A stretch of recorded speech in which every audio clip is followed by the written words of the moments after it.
Bueno, hablemos un poquito acerca del método, porque el método es el contenido.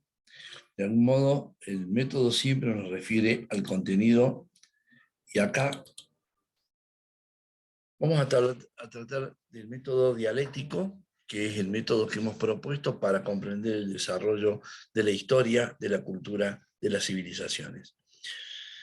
Separando, por supuesto, los dos momentos, la de la cultura, el momento creativo, y el momento de esclerosamiento, que es el momento de la civilización, en donde la cultura se esclerosa, se detiene para formar una nueva síntesis, ¿no? Ella misma es una síntesis para formar la generación de una nueva hipótesis. Denominamos a la dialéctica el método propio de seguimiento de nuestro estudio en la morfología comparada, en las formas de la cultura que se van comparando y que nos van permitiendo analizar nuestro pasado, pero nuestro presente también. Y de algún modo, si no predecir el futuro, por lo menos visualizar los comportamientos. La dialéctica es la lógica interna de todo acontecer. Esa sería una definición aproximada. Es un principio constitutivo de la realidad, es lo que hace que la realidad se constituya, se construya, se devele, se modifique, se promueva, se propague, se autodefina, y que por otra parte se realice, se haga realidad. Es un principio que constituye a la realidad.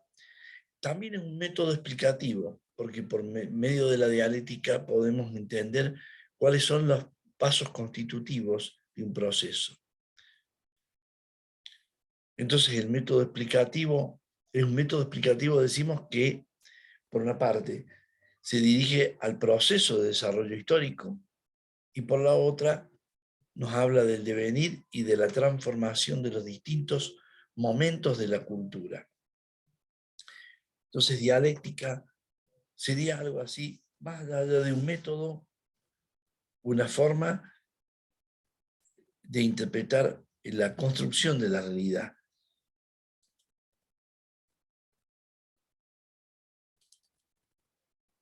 ¿Qué significa dialéctica? Dialéctica supone entonces que nada es definitivo y absoluto, que todo está como en tránsito. Dirían los heraclitianos, el universo es un fieri, es un hacerse. La realidad, la vida es un hacerse, siempre está en continua evolución, en continua construcción, en continuo autodesarrollo. Entonces la dialéctica es algo así como la expresión íntima de esa mirada que se tiene acerca del desarrollo de todo el universo y de cada una de sus partes. La dialéctica supone entonces que nada es definitivo o absoluto. Muestra la caducidad inevitable de todas las cosas.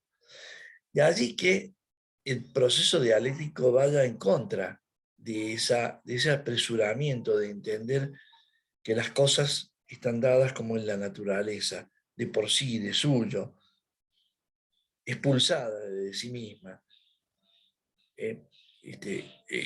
realizadas, cuando en verdad están realizándose, están construyéndose.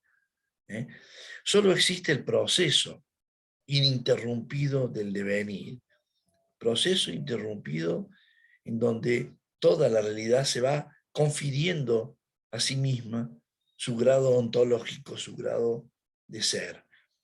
De la aparición a la destrucción, de la afirmación a la negación, pues toda determinación es negación.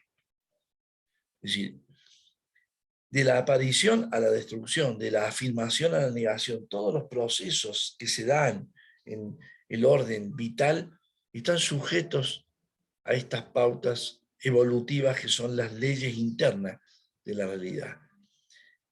Del ascenso sin fin de un estadio inferior a uno superior.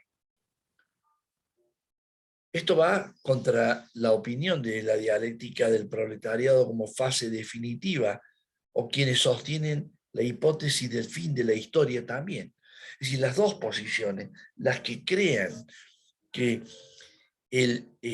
la dictadura del proletariado es, en sentido profético, el final de las cosas, como aquellos que hablan del fin de la historia y lo ligan al modo del liberalismo como expresión suprema de el fin de la historia.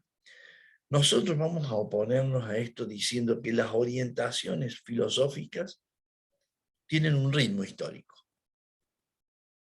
Y ese ritmo histórico marca el apogeo del nacimiento de la corriente opositora como una constante. Por eso decimos, las orientaciones filosóficas tienen un ritmo histórico cuyo apogeo, cuya máxima expresión de avance, de encumbramiento, marca a su vez el nacimiento de la corriente opuesta. Y eso lo vemos en la historia, en el devenir de la historia, como a cada proceso, a cada movimiento, le acontece aquello que él mismo genera. Siempre se opera desde los contrarios. Por eso decimos toda negación, toda determinación es negación. Toda determinación de algo es la negación de algo. En ello está inscrito que cada cosa, en tanto que es, se diferencia por no ser otras. Bueno, eso otro que no, que resignifica y que está determinando como lo contrario, es precisamente el otro término de sí mismo. Entonces, no es por resolver la historia de forma pendular entre dos opuestos, sino entender que entre esos dos opuestos hay una seriación y hay una descomposición dialéctica de la realidad. Y la historia misma se comporta de ese modo. Vamos a seguir examinando esto en forma periódica.